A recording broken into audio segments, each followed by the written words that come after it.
뭐 법이라는 것은 그 군주도 시켜요. 이제 한비자가 얘기하는 것이 이제 유도편에서 법불아귀라는 말을 하잖아요. 예. 그래서 법은 그 귀한 사람에게 아부하지 않는다. 그러니까 말하자면 그 한비자는 기본적으로 이제 그것은 이제 상황의 그 견해에 의해서 그것을 받아들여서 이제 하고 있는데 그 한비자가 생각할 때 군주가 나라를 다스릴 때 인치를 한단 말이죠. 보통 육아에서 말하는. 예. 근데 그 인치가 곧 이제 한비자가 말하는 또 인치가 곧 인치라고 사람 인자. 그러니까 군주가 맨날 자기의 그 마음에 따라서 정치를 한다는 것. 인하다고 하지만 군주의 마음은 종잡을 수 없다는 거죠. 그러니까 항상 군주가 노여울 때는 가혹하게 다스리게 되고 기분이 좋을 때는 느슨하게 할 테고 법집행도 마찬가지라는 거죠. 그래서 한비자는 그런 군주가 그렇게 해서는 안 된다. 냉철하게, 냉정하게 법에 따라서 해야 된다는 것이 이제 법의 문제고요. 그 다음에 이제 그 술이라는 것은 신불의 사상을 이어받은 건데, 술은 이제 군주가 신하를 다스리는 술수, 방법. 그러니까 신하를 늘, 한비자의 생각은 신하들을 늘 조종하고, 또 신하들이 어떻게, 왜 간겁 시신편도 있잖아요. 간사하게 겁박하고 시하는 신하들. 그러니까 뭐 8간편에서도 그런 얘기하고 2병편에서 얘기하면 신하는 늘 군주를 도와줄 것 같지만 한비자의 생각은 다르단 말이죠. 신하가 늘 허시탐탐 군주를 겁박하고 또는 때로는 시해에서 자기의 그 권력을 차지하려고 하고 그게 뭐 이제 전상이라든지 예, 전상이 이제 한공을 시해한 거라든지 이런 사람들 이런 그 신하들을 보면서 한비자 생각한 것은 야 그렇다면 역으로 얘기해서 제왕이 그러한 신하들을 꼼짝 못하게 다룰 수 있는 방법이 뭐가 있을까라는 것들. 그래서 이제 그런 것들을 그것이 이제 술이고요. 그런 세 문제는 또 굉장히 신도의 그 견해를 받아들인 건데 군주가 술과 법을 제대로 하기 위해서 특히 술을 하기 위해서 군주만의 어떤 힘이 있어야 된다. 그게 뭐냐? 권세다. 권세가 뭐냐? 카리스마다. 군주가 갖고 있는 정말 강력한 그 힘이 있어야 되는 건데 그것이 이제 그 신하들이 그러한 것들이 없으면 신하들은 군주에게 두려움을 느끼지 않는다. 그것이 이제 바로 세라고 이제 생각을 해서 법과 술과 세라고 하는 그 세 개의 그 카테고리. 그러니까 말하자면 법은 제가 봤을 때는 단순하게 이제 이제 군주가 봤을 때 백성들을 다스리기 위한 가지고 술과 세의 문제는 사실 신하들을 다스리기 위한 하나의 큰 틀이다. 그래서 사실은 한비자의 그 무게중심은 법과 우리가 오늘날 말하는 법치의 법과의 문제보다는 제왕학과 그 군주론라는 측면. 그래서 우리가 동양의 마키아벨리라고 하는 그 맥락도 따지고 본다면 그 중심에 술과 세의 큰 관점이 그 무게중심이 실려있기 때문에 아니냐. 동상이몽에 관한 이야기. 그러니까 말하자면, 어느 날 아내가 기도를 한단 말이죠. 남편을 위해서. 제발 배 100필만 얻도록 해달라. 그랬더니 남편이 얘기하죠. 왜 이렇게 적소? 이보다 더 많으면 안 되겠어? 했더니, 익시자장이 맺혀. 이보다 더 많으면 당신이 첩을 살 것이기 때문이다. 이거죠. 그러니까 결국은, 한비자가 생각할 때, 같은 그 침대를 쓰고 있는 부부지간에도 믿지 못하는데 어떻게 군주와 신하 사이를 믿을 수 있느냐. 그러니까 말하자면 모든 인간관계를 믿을 수가 없다는 거죠. 왜? 결국은 술에 만드는 사람은 그 사람이 사람들이 잘 되기를 바라는데 실수하기를 바라는데 그 사람이 성품이 성선하다 선해서 그런 게 아니라는 거죠. 또 관을 만든 사람이 일찍 죽길 바라는데 요절하길 바라는데 그 사람이 악해서가 아니라 오로지 이익 때문에 그렇다. 그래서 한비자가 제시하는 것은 모든 인간관계 불신의 관계는 이익 때문에 나온다. 그러니까 옛날에 부모들이 딸보다는 아들을 선호했던 것도 아들이 결국 나중에 제사를 지내주고 아들이 내 시신을 걷어줄 거기 때문에 아들을 선호했던 것이지 다른 이유가 아니다.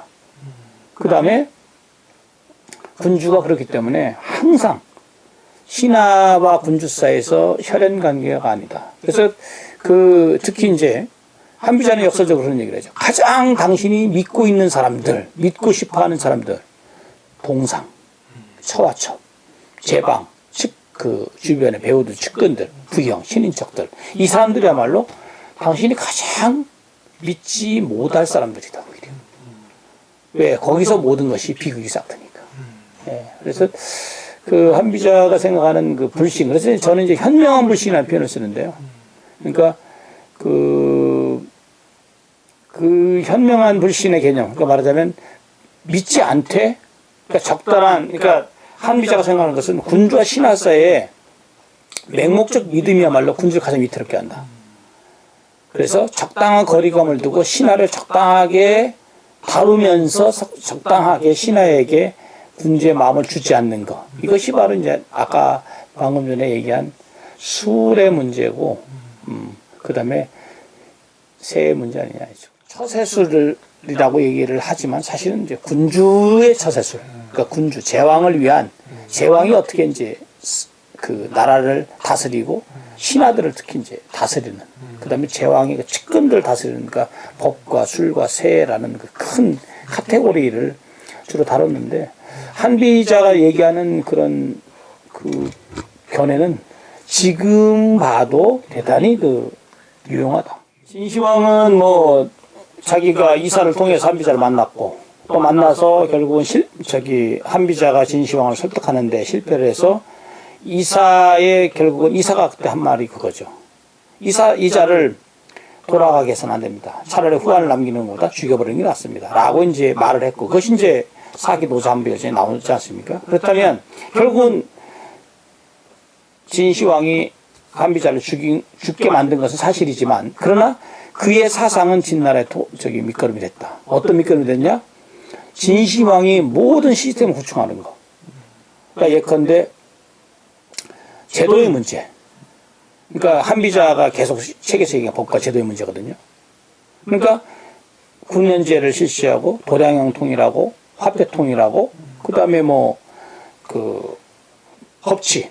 그러니까 진시황 때 우리가 가장 강력한 사실 좀 나쁘게 말해서 가혹한 법치가 이루어진 것도 진시황이 봤을 때 예를 들어서 이웃에 가늠한 자는 본장을 말 때는 이런 것들이 이제 1973년도인가요? 76년도에 발견된 운몽 진간에 보면 진나라 때 이루어졌던 법률 체계, 이게 다 한비자의 근거를 둬서 이제 나온 거라고 다들 우리가 얘기를 하는데, 그런 것들을 통해서 진시황이 만약 50살에 객살했지만 진시황이 13살에 왕에 올라서 39살에 통일할 때까지 26년 동안 그의 사상의 근간이 됐던, 큰 흐름이 됐던 것은 한비자 사상이었다. 그리고 그가 통일하고 나서 이사의 도움을 받아서 이사랑 함께 나라를 다스리면서 내세웠던 것도 이 법과 한비자의 사상이었다.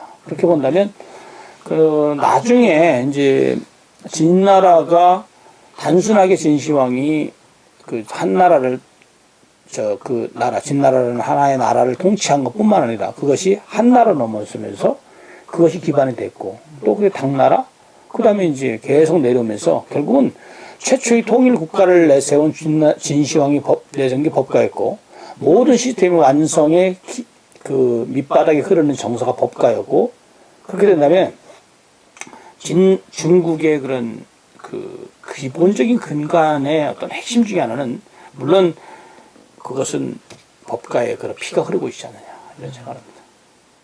그러니까 우리가 이런 생각을 할 수 있죠. 그러니까 뭐냐면,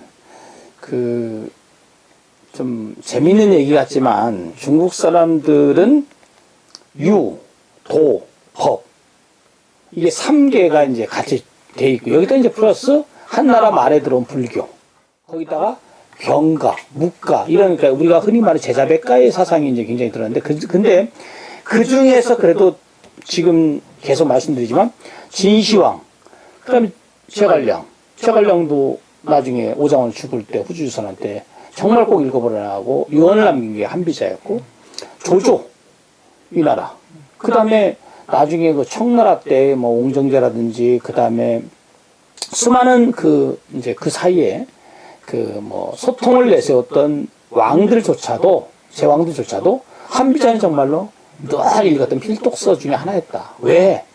한비자를 읽지 않고 과연 제왕학을 얘기할 수 있느냐? 그건 아니라는 거죠. 그렇기 때문에 우리나라가 조선왕조 때 사실은 한비자는 금소목록이었습니다. 법가, 병가도 마찬가지고 육아를 제외한 잡가류는 일체 못 읽게 돼 있었어요. 왜? 성균관에서 딱 정한 금소목록에 절대 읽어서는 안 될 책 중에 들어가 있습니다. 그래서 아마 제가 생각할 때 한비자를 우리나라에서 읽었던 사람들은 그렇게 많지 않았을 것이다. 왜냐? 금소목록 숨어서 읽어야 되니까. 근데 중국은 공개적으로 읽었었고, 또 이제 일본 같은 경우도 사실은 메이지 유신 때, 그때 이전부터 이미 1808년도인가요? 그때 이미 한비자 이취라는 책이 나왔으니까, 그러니까 적어도 일본 같은 경우는 많이 봤는데, 그런 것이 이제 결국은 나중에 근대화 과정에서 큰 힘이 됐겠죠. 그러나 중국만큼 맛보지 않았겠죠.